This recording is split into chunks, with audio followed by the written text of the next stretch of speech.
New Thought Media Network. We are a global broadcast network of positive music, media, and entertainment, inspiring humanity's evolution.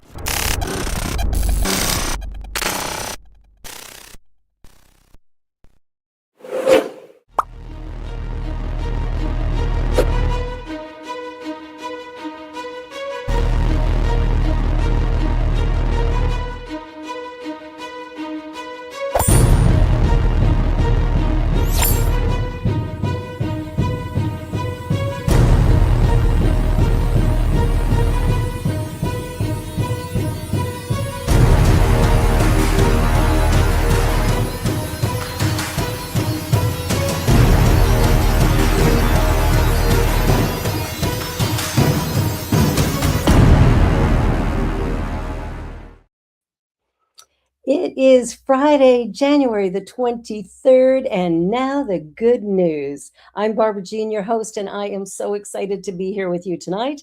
As always, we've got some great stories lined up, and a lot of those we get from the Good News Network.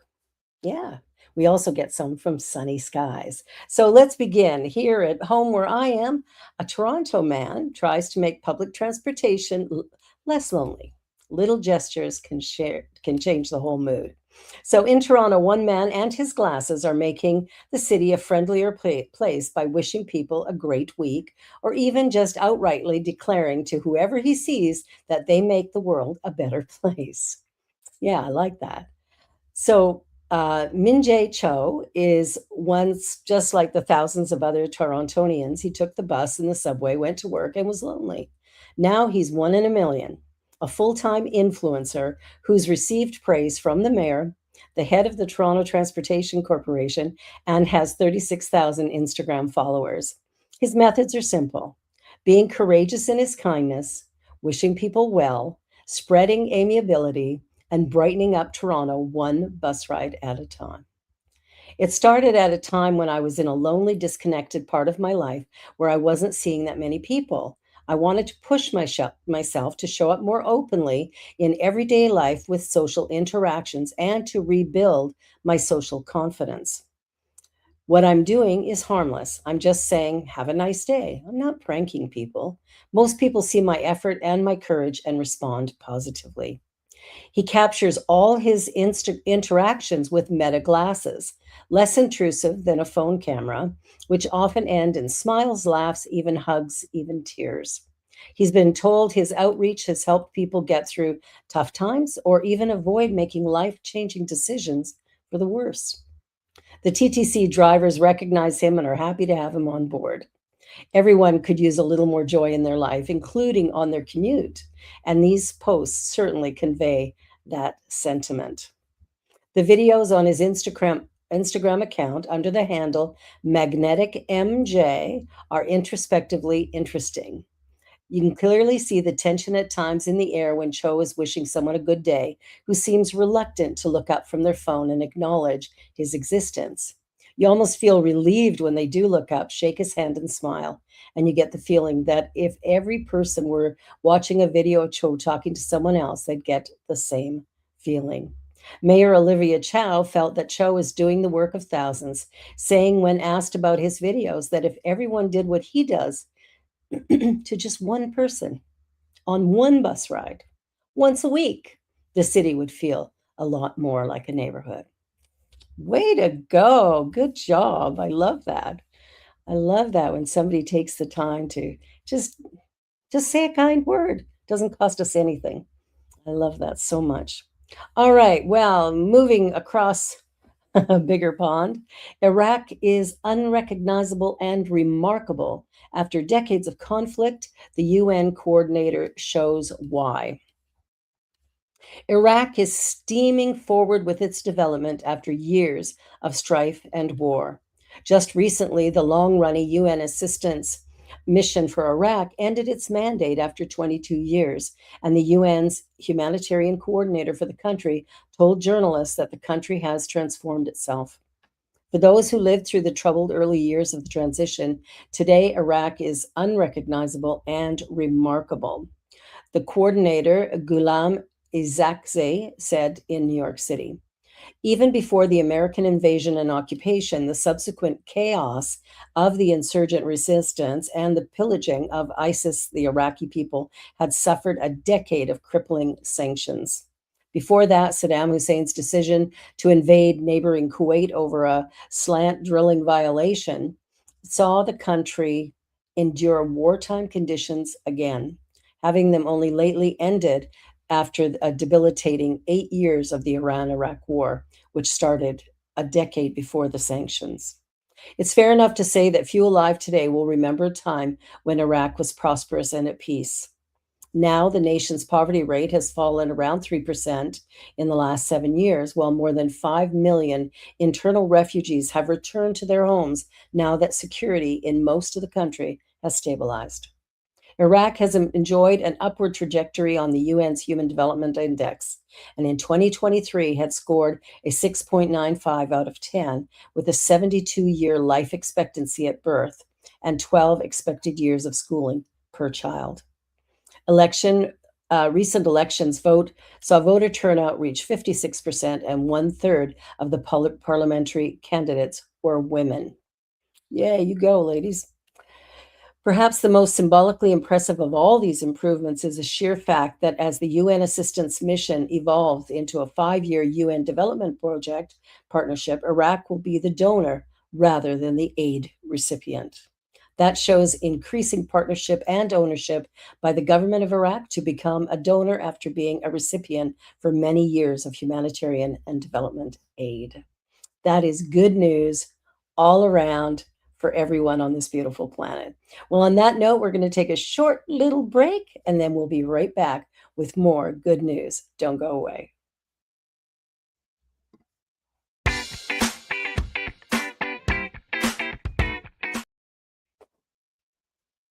Oh, caught me. Going for a tissue.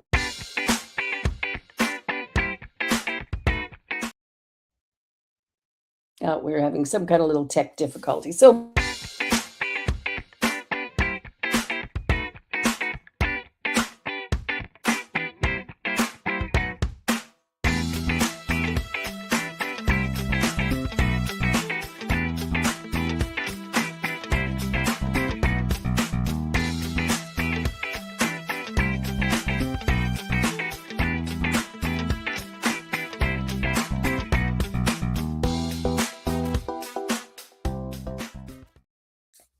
and we're back. Don't you love technology? I love it. Sometimes things, work easily, and sometimes we get little glitches. And you know what? We just got to go with the flow.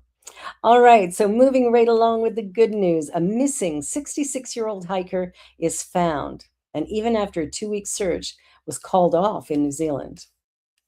So, 66-year-old man who'd been missing in the rugged backcountry of New Zealand for over 2 weeks has now been found, even though rescue officials called off the search 3 days ago.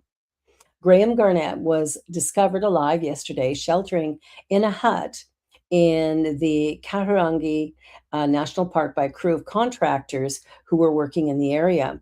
He'd gone hiking in the Baden River area of the park and did not return as expected on December 30th. An operation got underway involving Land Search and Rescue New Zealand and specialist teams from the New Zealand Defence Force, the Rescue Coordination Centre, with many volunteers and supporters, but no progress was made. On January 15th, the operation team made the difficult decision to call off the search until at least any new information might come to light. So this is an amazing result, said a statement by the Nelson Marlborough West Coast Police. We are so pleased for Graham and his loved ones. The Kahurangi National Park on the South Island of New Zealand covers 2,005 square miles of mountains, rivers, and gorges. Rescuers took Mr. Garnett to Nelson Hospital, where he was reunited with his family. Obviously, he's been through quite an ordeal, and everyone involved in the search is delighted to hear that he's been found alive. So many more years of hiking to come, Graham. So that's super good news. Okay, well, Buddhist monks on a peace walk receive a new escort vehicle following a near fatal crash. A Texas small business owner donated a new car to a group of Buddhist monks crossing America on foot after their previous vehicle was destroyed in a collision. In October, almost 20 Buddhist monks set out from Fort Worth on a 2,300-mile walk toward Washington, D.C., with the goal of promoting unity and compassion. In October, excuse me, I already read that. They were being followed by an escort vehicle carrying donated supplies, but in the following month, the car and several of the monks were victims in a serious collision that left the former totaled and four of the latter hospitalized. A roofing company owner in Dayton, Texas, excuse me, where the incident occurred, saw the news and felt compelled to help. I saw that and I was like, no, they need some help. We got to help them. They're walking for us. Why can't we, put something out for them as well? Duran outfitted a fully insured Toyota RAV4 with new tires and extra safety lights, while also going the extra mile to change the oil and fill up the tank before offering it to the monks in an act that he himself might not have known is called dana in the Buddhist tradition. Dana, meaning charity in Pali, the ancient Indian language the Buddha's teachings were written in, is the act of laymen and laywomen going out of their way to offer food, clothing, shelter, or medicine to those living the holy life. There are two interpretations of Dana's importance. The first is that it affects karma, a sort of moral destiny that sees those who are compassionate and charitable in life be rewarded with a higher birth, in the realm of men or gods, and in the next life, and those who are wicked to be rewarded with a birth in the lower realms of animals, hungry ghosts, and hells. Another more recent interpretation of dana is that it fills the mind space, occupying it in lieu of covetous thoughts that arise from attachments. Whether Duran knew any of this before he performed his substantial act of dana is anyone's guess, but in doing so, he embodied one of a Buddhist's greatest teachings. The Buddha nature lies in anyone, and that anyone can unlock it and become a Buddha in subsequent lives. How sweet was that to stand up and help out? I love that, walking 2,300 miles for peace and unity and compassion. It's a beautiful thing. All right. Well, teachers sometimes don't get the little pat on the back that they need, but boy, did this teacher get it. So, a high school class in Charlotte, North Carolina, brought their teacher to tears with a small but thoughtful gift. One of the students filmed the moment and it went viral, but there's one more surprise no one saw coming. Student in Jeff Swaisgood's senior English class at Providence High School secretly came together to do something special for him. Pooling their own money, the class bought Swaisgood a new pair of plaid Vans, his favorite shoe brand, and presented them to him during class. A student captured the moment in a video shared on TikTok where Swicegood can be seen staring at the bag in disbelief, wiping away tears and sitting down to collect himself. The clip quickly went viral, racking up more than 11 million views and 2.5 million likes. It caught me by surprise and it blew me away, said Swicegood 42. It was just like, wow, someone thought of me. The moment carried extra meaning for Swicegood, who has faced a difficult few years. He recently lost his mother, Margaret, to metastatic breast cancer after caring for her during the 9 weeks between her diagnosis and passing. He also lost his father to cancer when he was 8 years old. The viral moment even caught the attention of Vans itself. The company commented on the video, calling it unbelievably precious, and then surprised the students by giving the group of seniors a shopping spree, including gift cards, so they could each pick out their own pair of Vans. And I don't know if we have that little video. I didn't ask for it, so probably not. But go on TikTok, and I'm sure you can find it. All right, our next story. I just want to share my happiness. A lottery winner spends $20,000 on groceries for strangers. That is a beautiful thing. After becoming a multimillionaire overnight, an Ottawa woman, not far from where I live, is now making sure struggling families can afford groceries. Patricia Patty Warden knows how hard things are right now. Grocery prices keep rising, and for many families, even a simple holiday meal feels out of reach. The hardest thing right now, just the bills. It's the cost of groceries. I'm in a position to give back, she said. So she walked into a Greenleaf food van and began quietly handing out gift cards to shoppers, hundreds of them. Many were stunned when they realized a stranger had just paid for part of their groceries. By the end of the afternoon, Warden estimates she had given away more than $20,000 in grocery gift cards. Warden won the $70 million Lotto Max jackpot in May of 2024, but she said the biggest change isn't what she can buy, it's how many people she can help. I get to help a lot more people, which was my goal. It's a life changing thing in that way, but I'm still Patty. That will never change. Her generosity comes from a deeply personal place. Before winning the lottery, Warden experienced years of trauma, illness, addiction, and homelessness. At one point, she was sleeping on park benches while struggling to survive. I owe everything to my mom, she said. She helped me rebuild my life with integrity, caring, and respect for others. You can't put a price on that. $70 million is nothing compared to those values. Warden has now been sober for 30 years, and she says giving back is one of the greatest joys of her life. I just want to share my happiness. Oh, don't you love that? There are so many good people in our world. I think that is truly, truly tremendous. So more often, we talk of people's greed, but there was sincere generosity. Okay, moving along, a Navy rescue swimmer saves a woman seconds before her SUV sinks. A simple lunch outing turned into a life saving moment in Virginia Beach, thanks to quick thinking Good Samaritans and a Navy rescue swimmer who happened to be in the right place at the right time. Jeremy Way was dining at Bubba's on Shore Drive on Friday afternoon when he heard a loud crash. Sitting here having lunch, and there's this large splash against the windows that was way higher than it should have been. A car had driven off the boat ramp and into the water. After confirming there was someone inside the sinking vehicle, this man sprang into action. I knew it was going to be cold. I think the temperature outside was 29 degrees at the time, he said. I just dove right in. When Way reached the driver, he realized the situation was even more dire. Trapped inside the vehicle, the woman was visibly distressed and initially refused to unlock the doors. As water poured into the SUV and time ran out, Way continued encouraging her while others fought to break the glass. Eventually, as the vehicle slipped completely underwater, the group managed to free her just in time.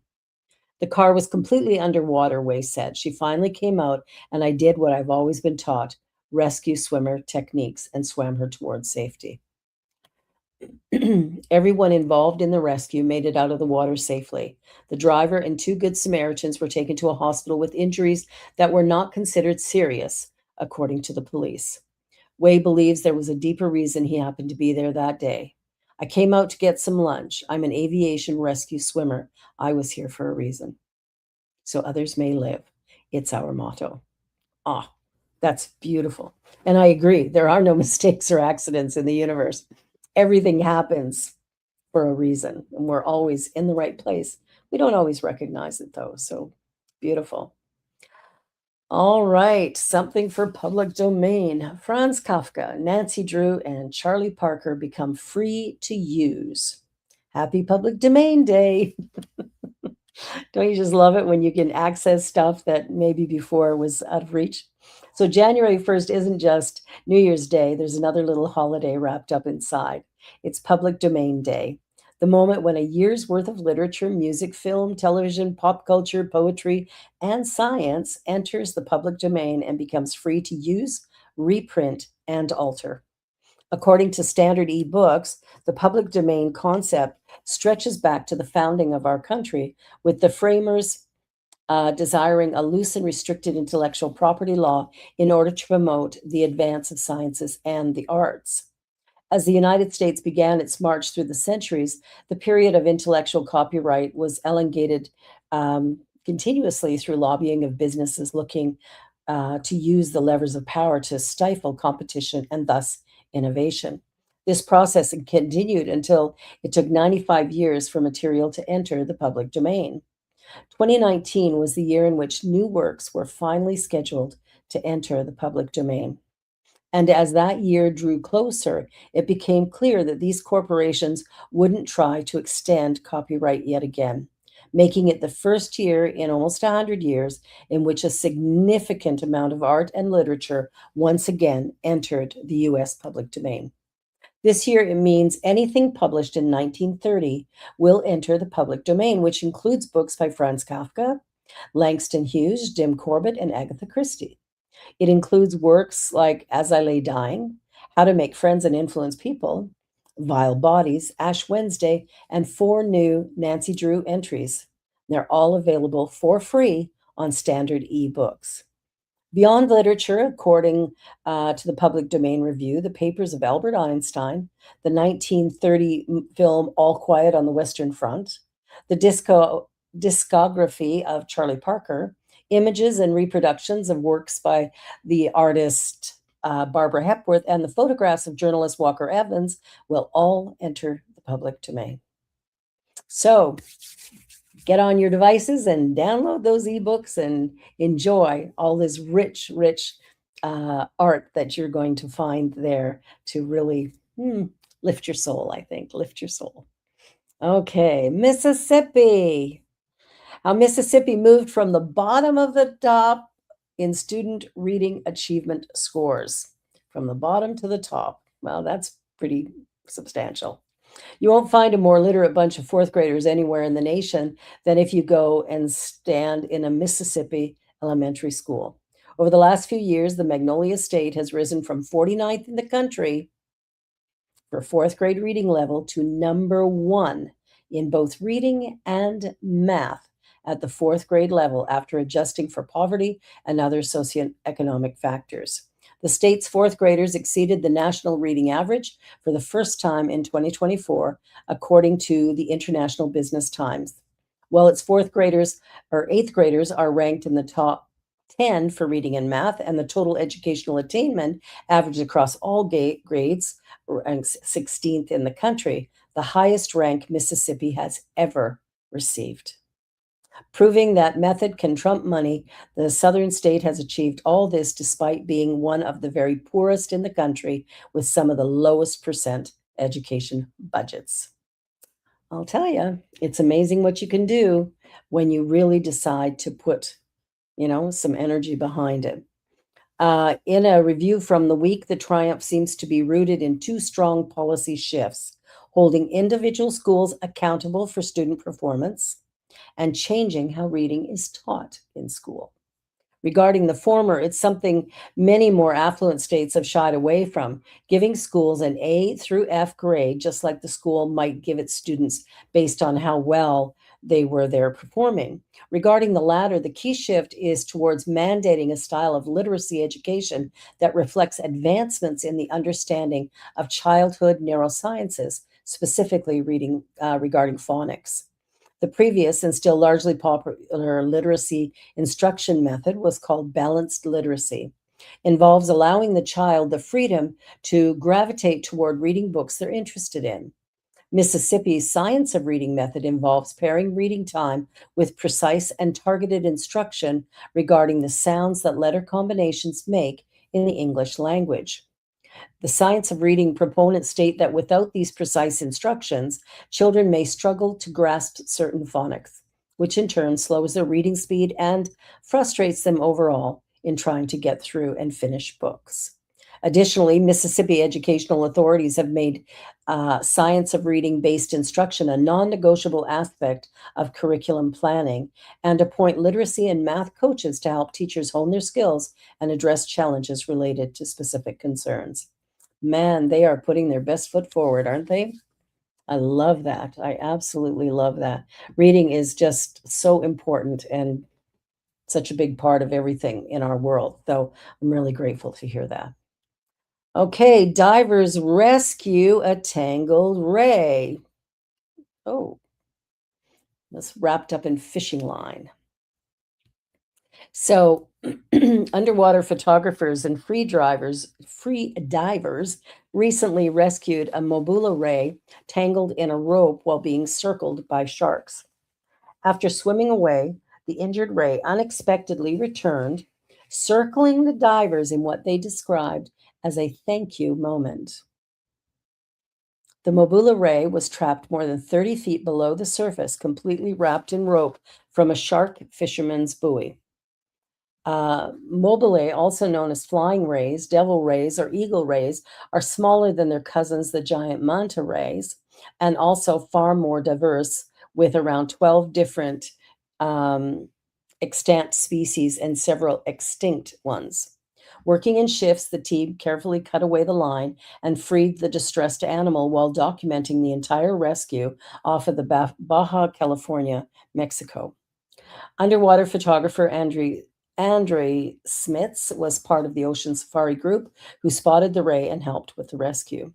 We went to one of the shark fishermen's buoys because we didn't find any wildlife to interact with that day. Our guide jumped in to check the line, popped his head up right away, and said, "Guys, I need your help. There's something stuck in the line." The rescue required careful coordination among 7 divers, not helped by the 3 8-foot-long silky sharks circling the action not far from them. Talk about bravery, but they got it done, and I think it's very sweet that that ray came back to circle them, and thank you. Thank you. I love that. All right, and now our hero of the week.